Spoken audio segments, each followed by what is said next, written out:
with a little just drifting it off. I'm loving your work, and I have to say the listeners also loving your work. I like it. Yeah, can't wait to hear. Joe, can you please give a shout out to all of your McElderry? Who's the McElderry Massive? Oh, they're all my amazing fans. They've supported us all the way. They're called the Massive. The McElderry Massive. Hello to everybody that's listening. I hope you enjoyed that day. Well, that was from Laura on Twitter. They definitely did. Amazing song from Joe. Well done. That is Rob in Chester. And I hear that Joe will be on the show. It's my daughter's 16th birthday tomorrow. She's a huge Joe fan. Is there any chance that you could say happy birthday to her live on air? Her name is Hannah. Happy birthday, Hannah. Happy 16th birthday. I hope you have a fabulous day. And hopefully I'll see you sometime when I'm travelling in the UK. See, that's a pro. That's a pro. You didn't just do the happy birthday, you said, and I might see you out there. That is from Helden. So, listening to that tune, it's the tone of the voice, isn't it? It's no, but it's the tone of the voice that actually sets you apart, I think. Do you think? I really do. I think that's the thing, that whenever, you know, people start at that certain level of pitch, and it's really smooth right the way through. Well, I don't know what to say. Thank you. I take it as a compliment. I don't know. I kind of, you know, with each song, I want it to kind of be the best vocal performance it can be, because I think if somebody only hears that song once, that's their opinion on your voice. So you want to make it sound the best. Producer Mark, is that on the Radio 2 playlist? Can we get that on? Oh, it's not yet. Okay, so what if you want that on the Radio 2 playlist? Gotta keep requesting it. Text us on 88 to 9. That's how you scare your producers. Yeah, that's good work. Good work, Patrick. So whenever you did the pop star to opera star, did that actually help you vocally? Did it help you tonally? Oh, totally. I mean, it helped actually probably more in the pop side than the opera, because you can't go from opera to pop, but you can go pop to opera. That's why that show works. Really? But if you actually got opera stars to sing pop, they wouldn't be able to do it, because the voice is in such a different place. Are you saying that Leslie Garrett couldn't sing Lady Gaga? She could probably sing it, but she wouldn't be able to sing it as good as she can sing opera. Well, there's an idea. Can we see if we can get that sorted out? Can we get that sorted out? But yeah, I mean, it's unbelievable. The stamina my voice has now. I can sing a lot longer on stage now, whereas before, if I did about, you know, 9 or 10 songs, I'd feel it at the end of a show. But now, I'm not going to say this because I was on stage for 3 hours every night, but I probably could do like a lot longer than I used to be able to.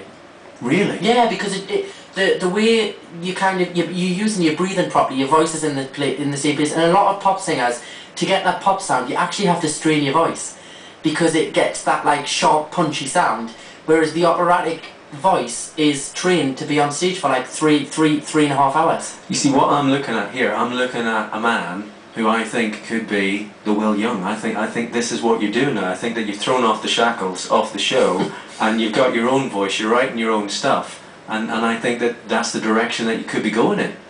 We'll see. I just hope everybody enjoys the new album. I mean, you know, I'm always proud of where I came from on X Factor, because without that, nothing else would have happened. I realise that it's a building block. I am so glad for that you're actually saying that. No, because I see people that slate it, and it really annoys us, because I think it's great that people are having success, but when they try and put down the show after they've been on it, it's like you used that show and you got 20 million people watching you, and that's how you're selling these albums. That's how people seeing you. And I think without that show, and without Simon's, you know, without Simon and the judges putting me through on that show, I wouldn't have been able to do Pop Star Opera Star. I wouldn't be onto this album, because I wouldn't have had the exposure. So I always, you know, I never try and get rid of it.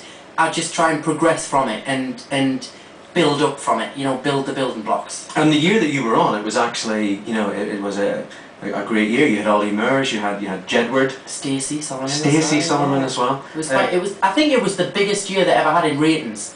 And can I say that was the year when you won it? I was texting for you. Oh, thank you. We used to have an X Factor party at my neighbour's house. And, oh wow! And she actually got cardboard cutouts of you guys for the actual. And you had to stand on either side of the room of who you thought was going to win. Yeah, yeah. Oh wow! And so now I'm actually going to be able to get a picture with you in real life rather than just the cutout. Oh, it's very exciting. That's amazing to think that. I still find that strange that people actually had events to watch it. It's crazy.